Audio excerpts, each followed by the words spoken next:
Hello दोस्तों, Hindi स्टोरिया channel आपका अभिनंदन करता है। कहानी सुनने के लिए आपका धन्यवाद। अगर कहानी पसंद आई तो लाइक और सब्सक्राइब जरूर करें। बिना देरी किए आइए कहानी शुरू करते हैं। एक गुरु और शिष्य जंगल से होते हुए अपने गांव जा रहे होते हैं। अंधेरा काफी हो चुका था। शिष्य ने अपने गुरु से कहा कि गुरुजी, काफी रात हो चुकी है। अगर आप कहे तो आज की रात यही आसपास के किसी गांव में गुजार ले। गुरुजी ने अपना सर हिलाया और वो आसपास के गांव में एक छोटे से घर के पास जाकर रुके। अब जैसे ही वहां गए तो गुरुजी के शिष्य ने दरवाजा ठकठकाया।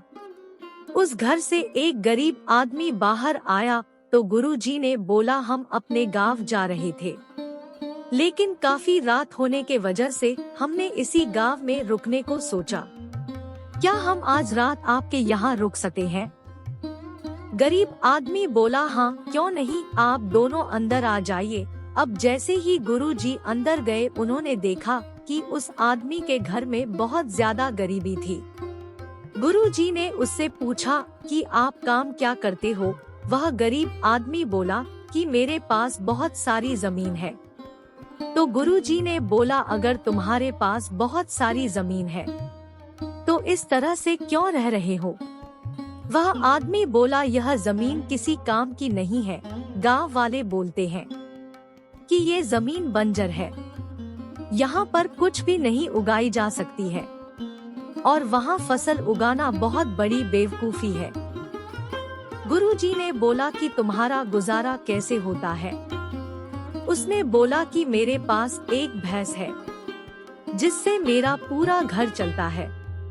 ये सुनने के बाद गुरुजी सो जाते हैं और रात में जब सब लोग सो रहे होते हैं तब गुरुजी अपने शिष्य को उठाते हैं और उस गरीब आदमी की भैंस लेकर अपने गांव चले जाते हैं। शिष्य अपने गुरु से पूछता है कि गुरुजी, कहीं आप ये गलत तो नहीं कर रहे हैं? उस गरीब आदमी की रोजी रोटी इसी भैंस की वजह से चलती है। तो गुरुजी अपने शिष्य की तरफ देखते हैं और मुस्कुराते हुए आगे बढ़ जाते हैं। उस बात को तकरीबन 10 साल गुजर जाती है और जो गुरु का शिष्य था वह बहुत बड़ा गुरु बन चुका था। तो एक दिन उन्हें उस गरीब आदमी की याद आती है कि मेरे गुरु ने उस आदमी के साथ अच्छा नहीं किया था, मुझे एक बार चलकर देखना चाहिए कि वह आदमी अब किस परिस्थिति में है। वह शिष्य उस गांव की तरफ जाता है और वहां जैसे ही पहुंचता है तो वह देखता है कि जहां पर उस गरीब आदमी का झोपड़ा था वहां पर एक बड़ा ही आलीशान महल बन चुका था और उस झोपड़ी के बाहर जो बंजर जमीन थी उस पर फल और फूलों के बगीचे थे। तभी उधर से उस घर का मालिक आता है। शिष्य उसे पहचान लेता है और उस आदमी को बोलता है, तुमने मुझे पहचाना?